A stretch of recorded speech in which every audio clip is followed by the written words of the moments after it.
Hi, I'm Wallace. I'm the founder and CEO of Above Board Financial, and I wanted to provide a quick update on the status of legislation in New York State to introduce a new payroll tax to finance a new long-term care insurance program that's run by the state.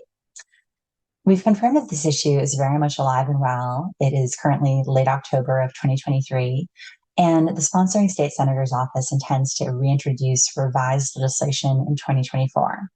Recall the initial draft came out at the very end of the 2022 session, and they had been hopeful that they would be able to reintroduce a heavily revised draft in 2023.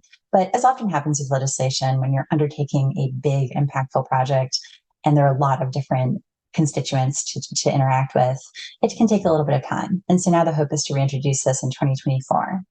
And interestingly, I think this timing may actually really work in New York's favor because they'll have another data point, which I think could actually be really interesting, which is that California is almost done with a very big, very formally done, well-funded study of what to do about this problem of states having a growing burden from their residents' need for long-term care services.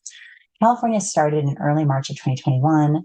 They've done over 20 public meetings on this topic, and there's a whole website where you can follow it. I go into detail in a separate video about what California is doing. But the key point for New York is that California's exploratory process for their task force is going to wrap up in December of 2023, so next month. And after that, if the final actuarial report is approved, then it will go to the California legislature in 2024 for consideration. Now, New York and California obviously don't have to do the same thing. They don't even have to do similar things.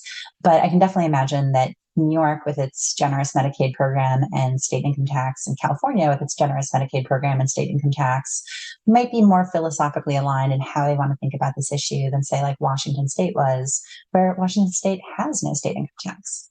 Now, in terms of where we go from here, this is an issue that we're tracking. And I think that for New York, it's a really meaningful opportunity to encourage its residents to think about the reality that exists for us all, whether we like it or not, whether we acknowledge it or not, which is that for those of us who are fortunate enough to live to see age 65, more than half of us are going to need long-term care. And so I think there's an opportunity with legislation for the state to encourage residents to confront this reality sooner rather than later.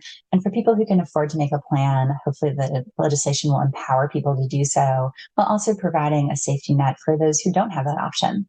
So if you have questions about your own long-term care planning, or you'd like to see some quotes, feel free to visit us at aboveboardfinancial.com, and we look forward to helping you.